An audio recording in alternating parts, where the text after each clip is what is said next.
Vamos com o Giro Entrevista de hoje. Temos o prazer de receber em nossos estúdios o médico especialista em metabologia, endocrinologista, Dr. Valdinei Garcia. Vamos falar sobre saúde masculina, campanha Novembro Azul. Recado importante num período específico do ano dedicado justamente a trazer esse alerta a todos nós. Dr. Valdinei, muito obrigado por ter aceito o nosso convite. Seja bem-vindo, tudo bem? Prazer imenso estar aqui falando com vocês novamente. E, dentro do possível, você pode mandar suas dúvidas para o doutor no WhatsApp 99772-6104. Manda a sua pergunta e a gente vai trazer aqui para o convidado. Na medida do possível, a gente pode, quem sabe, colaborar para esclarecer alguma dúvida sua. Doutor Valdinei, quando a gente fala de Novembro Azul, saúde do homem, uma das primeiras palavras que vem à mente é negligência. Que o homem é muito mais negligente com a própria saúde do que a mulher. Isso tem melhorado nos últimos anos? Qual que é a sua visão a respeito? Sim, houve uma melhora nos últimos anos, porém ainda é uma melhora pequena em relação ao que deveria acontecer. O homem tradicionalmente, culturalmente, ele sempre visou trabalhar, prover o lar e dificilmente parava para fazer exames, fazer avaliações médicas e geralmente quando procurava o serviço médico já era porque estava doente. Nós tivemos uma melhora aí, as estatísticas últimas mostraram em torno de 15% mais de homens procuram os serviços médicos para fazer check-ups e fazer pesquisa de doenças que possam surgir, mas ainda é um número pequeno, né? Em relação às mulheres, os homens ainda estão bem atrás. Essa é uma questão que passa principalmente sobre a cultura, ou o que mais explica essa situação do homem de procurar já quando a coisa está mais complexa e não se prevenir, muitas vezes, de problemas que são preveníveis? É uma questão basicamente cultural, o senhor acha, doutor? Sim, a cultura masculina sempre pregou de ser a pessoa provedora do lar, o que trabalha, o que sai de casa, o que fica menos doente e o que menos se afasta do trabalho. E tradicionalmente a gente sabe que a procura de serviços médicos muitas vezes envolve o horário de trabalho. Sim. Né, os horários comerciais que nós chamamos. E isso afeta muito a procura do homem pelo serviço médico, por fazer os seus check-ups, seus exames periódicos. E culturalmente o homem sempre fez isso. Não é só no Brasil, no mundo também isso acontece. E as mulheres sempre dominam essa parte, porque as mulheres tradicionalmente são as provedoras do lar e a maior parte delas ficavam no lar há muitos anos. Sim. E elas tinham um tempo maior para procurar um serviço médico. E culturalmente adquiriram esse hábito. Também campanhas como a do câncer de mama e outros tipos de campanha fizeram com que as mulheres sempre procurassem um médico ginecologista, no caso, para fazer uma avaliação pelo menos anual. E isso favoreceu muito culturalmente que as mulheres adquirissem esse hábito. Já os homens raramente procuravam o serviço médico. Nós tivemos um aumento de procura agora, mas ainda insignificante perto do que deveria ser. Há algumas semanas, inclusive, saiu um novo indicador da expectativa de vida do brasileiro. Se eu não me engano, na média temos aí 77 anos de idade como expectativa por brasileiro. Se formos dividir entre mulheres e homens, as mulheres têm uma expectativa até maior, algo que se repete não só no Brasil também, em outras partes do mundo. Nas últimas décadas, a mulher também passou a ocupar esse espaço fora do lar, trabalhando, sendo arrimo de família, inclusive. Mas ainda assim, ela parece não abrir mão do hábito de periodicamente a fazer uma consulta preventiva, né? E isso reflete também nessa questão de expectativa de vida, né, doutor? Exatamente. A expectativa de vida feminina, ela é maior que a masculina. Sim. Apesar de as mulheres hoje estarem fumando mais e bebendo mais proporcionalmente, assim, o número de casos novos de tabagismo e etilismo acima daquele etilismo social, sim, aumentou muito nas mulheres. E mesmo assim as mulheres vivem mais. Primeiro porque tem um fator hormonal, o hormônio feminino nas mulheres, que elas têm até os seus 45, 50 anos, ele é um hormônio protetor, então as mulheres têm menos mortes nas faixas etárias mais jovens, e também as mulheres correm menos risco no trânsito, as mulheres são mais cuidadosas ao dirigir. O tipo de ocupação. O tipo de ocupação é menos perigoso. Então as mulheres têm vários fatores que acabam favorecendo isso, mas o homem poderia aproximar-se disso, da expectativa de vida, caso fizesse um cuidado maior ao longo do tempo. Em recentes entrevistas aqui na rádio com a secretária de Saúde, Anelise Nick Leitão, a gente tratou dos principais indicadores de Santa Cruz em termos de mortalidade. a prevalência relacionada a doenças cardiovasculares e, na sequência, câncer. São as duas vários tipos, evidentemente, de cânceres, né? Em Santa Cruz, a principal causa de morte, doenças relacionadas a questões cardiovasculares, e, na sequência, o câncer é a segunda principal causa de morte em Santa Cruz. E os homens também prevalecem, né, em ambos esses cenários. Isso tem a ver com estilo de vida, o que leva os homens também a padecer mais desse tipo de doença, desse tipo de problemas, né, doutor? Um dos fatores principais é, primeiro, a expectativa de vida aumentou, tanto para homem quanto para mulheres. Quanto mais aumenta a expectativa de vida, maior a chance de que o câncer surja, né? Diríamos assim, quanto mais se vive, mais diagnóstico de câncer nós vamos fazer. E o homem também aumenta pelos hábitos de vida, né? O homem tem uma quantidade de tabagismo ainda maior que as mulheres, o etilismo crônico maior que as mulheres, e isso favorece alguns tipos de câncer muito comuns no homem, né? O tabagismo influencia uma série de cânceres. E também a obesidade é um fator que predispõe a câncer também, a incidência ainda é maior masculina. Então todos esses fatores, somado ao estresse que o homem tem um pouco a mais que as mulheres, também acarretam em números maiores de incidência de câncer. Mas a tendência é que no futuro, com os diagnósticos mais precoces, a gente tenha um número grande de pacientes com câncer, mas a chance de sobrevivência muito maior. Os exames estão ficando mais fáceis de serem feitos, detectando mais precocemente, e a gente consiga resolver esses casos antes que eles cheguem a óbito. A gente sempre costuma ouvir em reportagens, a Universidade X em tal canto do mundo descobriu aí um tratamento promissor. Em outra região, pesquisadores desenvolveram talvez algum tipo de pílula, ou em outro lugar alguma terapia quando a gente trata do câncer. Ele sempre acende aquela esperança, né? A cura. A gente sabe que não é uma doença única, ela se manifesta de diversas formas, mas o senhor que acompanha muito literatura, publicações, o que a gente pode esperar para as próximas décadas dessa, que é uma das principais causas de morte, inclusive no Brasil, em relação a novos tratamentos, a perspectiva, quem sabe a cura por uma doença do câncer? É muito importante que as pessoas entendam que existem aí centenas e centenas de tipos de câncer. Sim. Tá? E cada tipo de câncer, vamos pegar, por exemplo, o câncer de mama nas mulheres e o câncer de próstata nos homens. Sim. Esses dois tipos de câncer, cada um deles tem uma série de subtipos. A tendência da medicina hoje é uma medicina de precisão, que nós chamamos, que é você desenvolver uma medicação que haja num receptor específico que causa aquele câncer. Então, para um tipo de câncer de próstata, nós vamos ter 10, 12 tipos de remédios diferentes, específicos.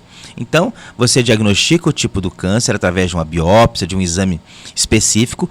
Através de marcadores genéticos, você descobre qual é o perfil e você vai escolher o medicamento exato para aquele tipo de câncer. Isso vai ser uma realidade nas próximas décadas. Porém, é importante que as pessoas saibam que isso tem um custo elevado. Sim. Hoje nós temos alguns remédios de terapia celular, que nós chamamos, e de terapia de anticorpos monoclonais específicos, que giram aí próximo a 1 milhão, 2 milhões de reais. São promissores, é o início de uma terapia que vai vir para ficar, mas enquanto isso não se tornar algo simples, vai ser acesso muito difícil para as pessoas, para a grande maioria das pessoas. Então a tendência é que melhore isso realmente, mas ainda eu acho que o foco principal nos próximos 10 anos é o diagnóstico precoce do câncer. O tratamento com drogas de precisão, como eu citei, deverá ficar para os próximos 20, 30 anos, quando a gente conseguir mecanismos de produção de medicamentos mais baratos e que a gente consiga oferecer esse tratamento de uma forma mais acessível, porque 1 a 2 milhões de reais por paciente ainda é inviável. Com certeza. Doutor, quando a gente fala de saúde dos homens, o tabagismo e o alcoolismo, acho que eles são fatores importantes. Talvez a gente possa nos atermos um pouco mais a esses assuntos, porque há diversos fatores que estão por trás, inclusive, por exemplo, do alcoolismo, né? O senhor pode falar um pouco para a gente, desde uma possível predisposição genética, sim, mas também por problemas de ordem psicológica, a questão do ambiente, do contexto social, né? E temos muitos homens que sofrem com alcoolismo, muitos têm dificuldade para parar com o hábito de fumar. Primeiro, que tipo de impacto para a saúde, de maneira geral, esses hábitos, quais os impactos que eles causam? Inclusive em termos aí da saúde metabólica, né, desses pacientes. E como é que o homem pode, da maneira mais assertiva, tentar superar esses obstáculos na sua avaliação? Bom, é importante que principalmente o homem entenda, vamos falar agora de etilismo, que o homem entenda que existem pessoas que são predispostas a se tornarem doentes, né? Etilistas crônicos, as pessoas que são doentes pelo álcool. Um grande número de pessoas toma lá uma quantia de álcool e não é um doente dependente do álcool. Sim. Mas existem pessoas que são dependentes e é o menor sinal que você perceba que você está precisando do álcool para viver no seu dia a dia, que você sente falta daquilo como algo importante do seu dia, já é sinal de alerta e você deve procurar ajuda imediatamente, porque a partir de um certo ponto você não consegue mais voltar atrás das consequências que o álcool traz. Lembrar que o álcool ele causa lesões importantes desde o estômago, né, no esôfago, e metabolicamente ele afeta o fígado, então ele pode desenvolver uma série de doenças e lesões graves que levam o paciente a óbito. A gente sabe aí que a cirrose hepática é uma consequência muito grande. Eu costumo dizer que um paciente com cirrose hepática grave, não existe um tratamento que possa resolver o caso dele, ele vai ter uma vida sofrida, é uma consequência grande do álcool. E um outro estágio da cirrose se chama câncer de fígado, né? O estágio final da cirrose é o câncer de fígado, que também praticamente difícil de tratar esses pacientes. Com relação ao etilismo, ao tabagismo, perdão, a gente sabe que múltiplos fatores do tabagismo, um cigarro ele tem mais de 2.000 substâncias, e são substâncias viciantes mesmo. Quem fala que cigarro não dá prazer está mentindo, porque dá um certo prazer para o cérebro, e isso é uma coisa relevante. A gente vê pessoas que estão fumando aí 20 cigarros por dia. Tem pessoas que fumam 40 cigarros por dia, elas não vivem sem o cigarro nas mãos. São pessoas totalmente dependentes que precisam de ajuda, porque a consequência do tabagismo crônico ao longo do tempo é realmente diminuir a expectativa de vida e diminuir a qualidade de vida.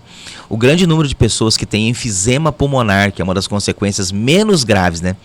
O câncer é uma consequência mais grave. Lembrar que o tabagismo não causa somente câncer de pulmão, ele leva a piora de cânceres como câncer de próstata e outros tipos de câncer no homem, mas o enfisema pulmonar, por exemplo, ele torna a qualidade de vida de uma pessoa de 50, 60 anos péssima. Então é importante as pessoas saberem que, seja as consequências mortais ou não, elas levam à diminuição da qualidade de vida de uma forma drástica. E as pessoas passam a perder o prazer de viver e viver dependente de uma substância. Eu costumo dizer que muitos pacientes aí que fumam 1 a 2 maços de cigarro, 1 a 2 maços de cigarros por dia, e ao longo da vida eles fumaram uma casa boa aí, de tanto que os custos estão altos. Sim. Um exemplo que eu vou citar para vocês, alguns países da Europa, eu tive recentemente na Suécia num congresso, a bebida alcoólica, por exemplo, quanto mais álcool ela tiver, por exemplo, uísque, tequila, vodka, maior é o imposto. E não é um impostinho, é um super imposto. Sim. Então, tomar bebida alcoólica nesses países é uma coisa assim quase que proibitiva. Uma cerveja varia de 50 a 80 reais. É um copo de cerveja. Vai tomar um uísque, por exemplo, você vai desembolsar 400, 500 reais pela sua dose. Então, talvez o caminho no futuro seja taxar um pouco os produtos que são mais agressivos, mas isso tem que ser debatido com a sociedade, né? Analisar uma forma de fazer isso, mas buscar um jeito de reduzir o consumo, especialmente daquelas pessoas que têm a suscetibilidade. Na sua experiência clínica, em milhares de atendimentos já feitos com seus pacientes, uma mudança significativa de hábito, ela ocorre pela informação, pela conscientização, e eu estou citando isso porque estamos na Novembro Azul, que é uma campanha de conscientização. Ou geralmente essa mudança vem após um baque, né? Qual que é geralmente o turning point aí para a pessoa entrar nos trilhos? Geralmente ela consegue se enquadrar tendo consciência, ou tem que muitas vezes experimentar o gosto amargo para dar a volta nessa história? Eu vou falar dos dois lados. Sim. O lado individual, o lado da pessoa em si. Quando a pessoa toma um susto muito grande, um suposto diagnóstico de câncer, um diagnóstico mais grave, realmente é um baque, individualmente pode mudar a vida de uma pessoa. Ela fala, nossa, eu preciso viver tudo. Mas em termos de população, o que muda realmente é a informação. Mas os dados principais mostram que tentar informar uma pessoa que já foi educada num outro mundo, se a gente olhar atrás, 40 anos atrás, fumar, por exemplo, era algo muito chique, elegante, né, dava status. Então isso era uma coisa que chamava atenção. Mudar essas pessoas é muito difícil. Então quando eu vou falar de população, a gente tem que mudar nas crianças. Então é preciso nas escolas, a ver o exemplo, a ver os temas escolares, eles têm que abordar esse assunto como um assunto grave. Hoje a gente vê, por exemplo, que as crianças já têm um espírito de proteção dos animais muito legal. E isso foi introduzido na escola. Consciência ambiental. Consciência ambiental. Tudo isso foi introduzido na escola. E nós temos que começar a introduzir as pautas de etilismo e tabagismo e algumas outras pautas têm que ser introduzidas na escola para as crianças pequenas, para que elas já criem o hábito normal e saudável e que elas também tentem, de certa forma, influenciar um pouco nos seus lares, nas suas casas, porque se nós tentarmos gastar em informação para os adultos, o resultado vai ser pequeno e de muito longo prazo. Então, se a gente quiser um resultado de 30 anos aí para conseguir uma melhora importante, vai ter que ser investido nas crianças desde a pré-escola até a idade escolar. A gente às vezes quer abordar assuntos, uma série de assuntos nas crianças, mas talvez abordar assuntos como isso nas suas histórias, nas suas lições dos livros escolares, talvez sejam assuntos muito mais relevantes, abordar um impacto na sociedade maior. Um impacto muito maior, muito mais importante. Eu não vejo, por exemplo, crianças como fatores assim, não podem ser abordados esse assunto. Eu acho que pode abordar nas histórias adequadamente e você muda a ideia delas, que daqui a 30 anos nós vamos colher os frutos disso. O problema é que nós pensamos, as campanhas governamentais, até por serem mandatos políticos, elas pensam em resolver algo em 1, 2 anos. E isso não vai acontecer. A gente tem que ter consciência que vai levar 30 anos para mudar a visão das pessoas e para poder educá-las novamente para uma consciência maior de que a gente precisa melhorar a qualidade de vida, especialmente na idade acima dos 60 anos. Por quê? A gente tem uma aposentadoria que relativamente é pequena e a gente tem uma série de doenças, consequências dos nossos hábitos da vida adulta e que consomem enormemente o dinheiro que os aposentados ganham. Então a gente tem que mudar a vida para que a aposentadoria seja um prazer e não um custo para a sociedade. Muito bem, para quem chegou agora, convidado desta edição do Giro de Notícias, o médico Dr. Valdinei Garcia, estamos falando sobre saúde, em especial saúde dos homens, nesta campanha Novembro Azul. Agora há pouco o senhor comentou da sua passagem pela Suécia, em que chamou a atenção a carga alta de impostos nas bebidas alcoólicas, e quanto mais alcoólica, maior o imposto taxado sobre esse tipo de bebida. Levando esse cenário para a questão de alguns alimentos. Há hoje quase que uma guerra global também a alimentos ultraprocessados, alimentos ricos em açúcar, industrializados, e há alguns países que também têm colocado algum tipo de barreira para tentar diminuir o consumo desses produtos. E a partir daí a gente pode falar, né, doutor, de outros problemas, como a questão da diabetes, se também é um problema que afeta mais os homens do que as mulheres, os tipos de diabetes. Mas começando com essa situação do consumo, se podemos ter políticas que favoreçam a diminuição do consumo desse tipo de produto e quais os danos que eles podem causar à saúde? Bom, essas políticas elas devem acontecer. Claro que isso é muito complexo de ser feito, sim, porque envolve uma série de coisas. Por exemplo, quando um alimento é ultraprocessado, ele facilita o seu consumo.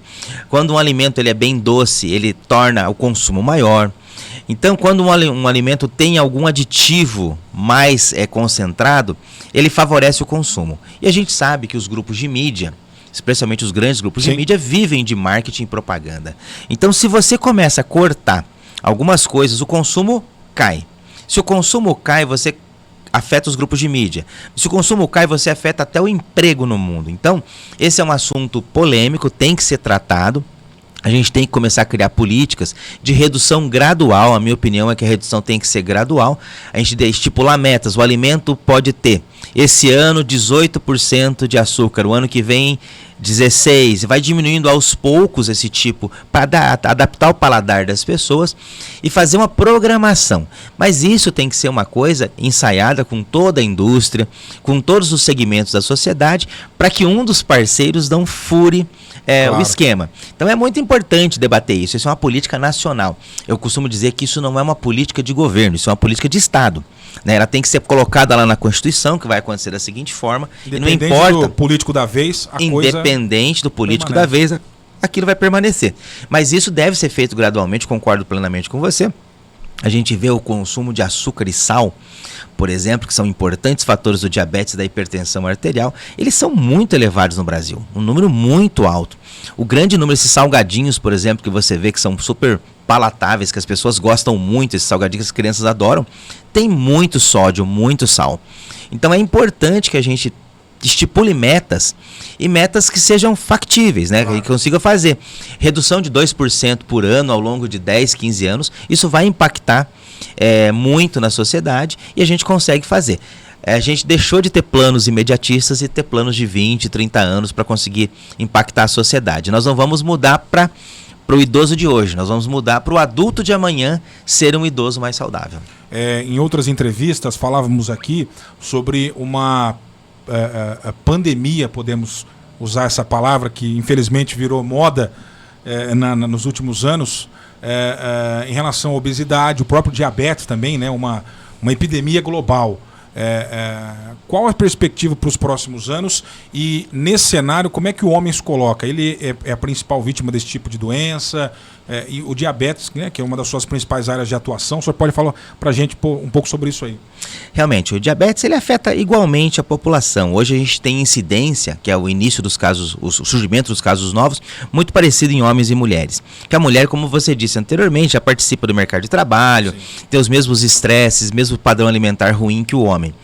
Mas o que a gente vê é que o homem tem mais complicações, porque o homem, como nós estamos falando no Novembro Azul, o homem trata menos as suas doenças. Ele, às vezes, abdica de si em prol da mulher e dos filhos, da família. Então, isso é uma coisa muito comum, mas nos próximos anos, a expectativa é que os números aumentem muito. Nós vamos ter um boom enorme de pacientes com diabetes no mundo. O Brasil é o 4º país do mundo em incidência de diabetes e prevalência dessa doença. E por ser um país populoso, e por ser um país que está em ascensão ainda do padrão alimentar. Nós estamos ainda aumentando o padrão alimentar e quanto mais chega alimento em alguns lugares, os alimentos mais baratos que chegam são os alimentos que têm excesso de açúcar, excesso de gordura e excesso de sal. Esses alimentos chegam primeiro às populações que estão começando a ter uma alimentação mais adequada. E isso acaba acarretando um número maior. Então, nos próximos 20, 30 anos, nós teremos aí praticamente um boom de pacientes com diabetes no Brasil, hipertensão também, colesterol e obesidade. Esses números vão aumentar. A nossa expectativa é que talvez a curva comece a estabilizar por volta daqui a mais ou menos 30 anos. Que é quando o padrão começa a se estabilizar e aí nós consigamos fazer uma reversão dessa curva, fazer uma queda gradual também. Sim. Então, expectativa para ter um Brasil, diríamos assim, mais saudável, 50 anos no mínimo. Quando a gente pensa num tratamento adequado para diabetes, além da medicação, né, além do acompanhamento com o profissional, a mudança de hábito é importante. E não tem como a gente descartar o contexto, inclusive econômico, que hoje o Brasil enfrenta para discutir uma alimentação mais adequada. O senhor acabou de falar como é que o Brasil se situou no mundo, né? A gente tem levado a alimentação para mais pessoas, mudado esse patamar alimentar, só que o que chega em maior quantidade, nesse momento ainda é o alimento ultraprocessado, cheio de conservante, açúcar e sal. Muita gente tem a seguinte ideia, doutor: comer de maneira saudável é caro. E a gente vive um período no Brasil de inflação, as coisas estão caras.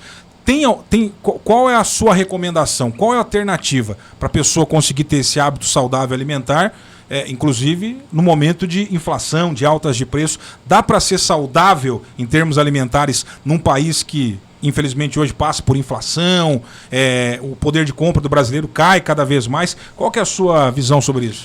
Nós tivemos uma mesa redonda neste último congresso que eu fui. Essa mesa redonda é sobre alimentação saudável no mundo. Sim. E o grupo de trabalho europeu se perguntava por que no Brasil nós não temos, por exemplo, todo quintal no Brasil, se a gente pegar as casas, elas têm um quintal. Sim. E eles se perguntam, porque lá eles não têm esse espaço, as cidades são muito antigas, eles não têm o espaço que nós temos. Eles perguntam, mas por que vocês não têm uma horta em casa? Eu acho assim, as pessoas que têm realmente uma dificuldade, eu concordo que fazer a feira toda semana é muito caro. Mas se você tem um quintal, comprar a sementinha, fazer os pequenos cuidados de uma plantaçãozinha, uma horta domiciliar, não é tão difícil assim. Então eu acho que, na minha opinião, a ideia que foi levantada lá, porque lá na Europa eles começam a ensinar as crianças a plantar. Sim. Então as crianças na escola, com 5 anos de idade, elas fazem as suas primeiras hortinhas. Então eles estimularam as crianças a plantar. Como lá não tem muito espaço, eles plantam em canos de PVC. Eles fecham canos de PVC, cortam uma parte dele e fazem seus pequenos plantios de verduras em casa. Então acho que cabe a nós também aproveitarmos as crianças como exemplo aí e começar a estimular a produção de hortas em casa, substituir a refeição. Eu sei que nós somos um país que gosta muito de carboidrato, né? Arroz, feijão, mas não custa nada substituir uma refeição por salada, né, por um legume, plantar alguma coisa em casa e fazer uma dieta mais saudável. Por exemplo, o jantar não ser algo tão pesado e procurar fazer as verduras do seu quintal, uma cenoura que você plantou, um tomatinho que você plantou e fazer ali dentro de casa no seu jantar e reduzir o carboidrato. O problema do brasileiro é que nós consumimos excesso de carboidratos. Nós moramos numa cidade que é estatisticamente produtora de arroz, mas a gente pode sim reduzir um pouco do consumo, diversificar esse consumo e facilitar a vida para melhorar.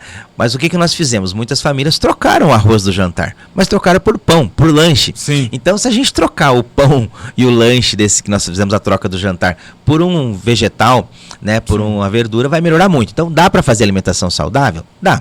Dá um trabalhozinho? Também dá, mas é até interessante, é lúdico você ter o finalzinho da tarde lá, cuidar da sua hortinha em casa, talvez seja interessante, talvez seja uma das saídas, é uma das formas da gente cuidar um pouquinho da nossa saúde mental, e melhorar, inclusive, né? Exato, e melhorar também o nosso ambiente, né? Ter uma plantinha em casa, ter lá um limoeiro dentro de casa,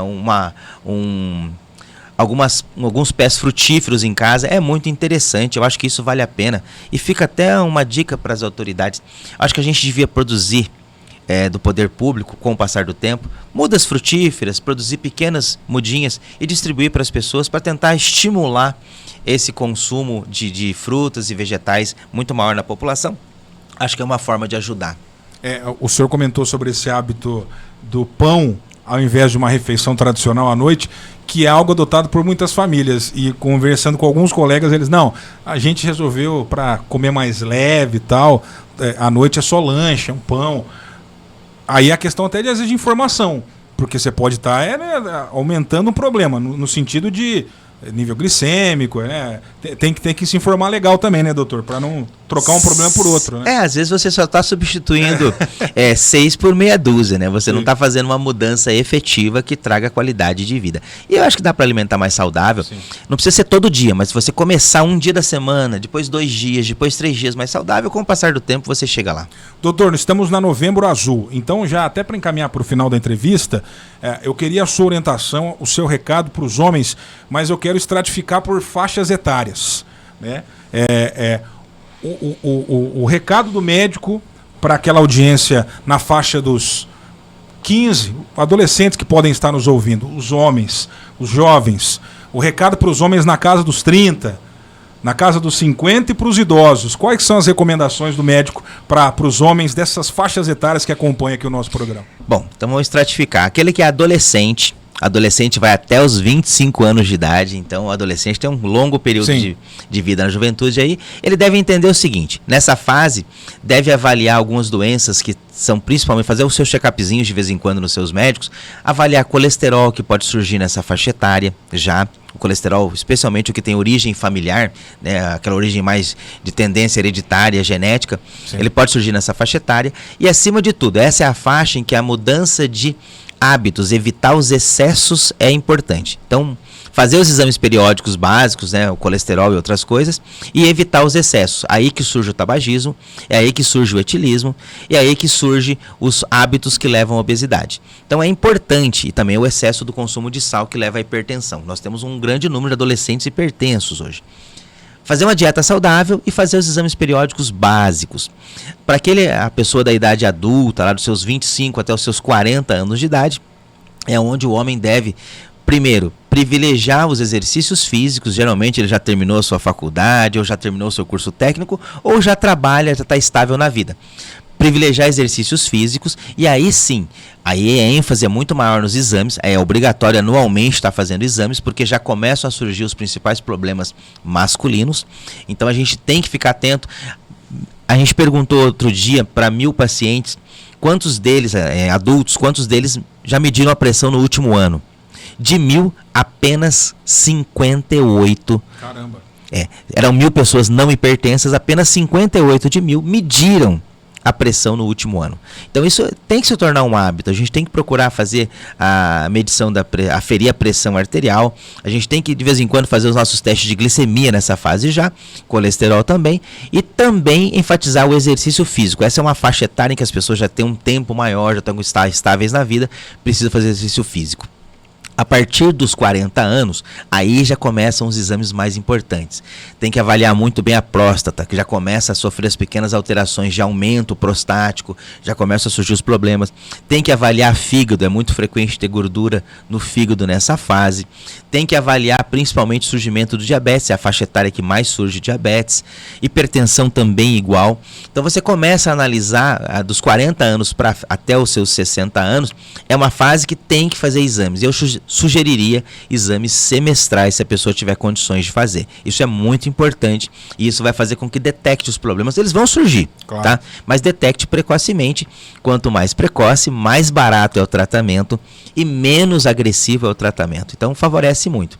Agora, para o indivíduo acima dos 60 anos, obrigatoriamente avaliação médica com o seu clínico, com um médico de sua confiança a cada 6 meses. Isso é imprescindível.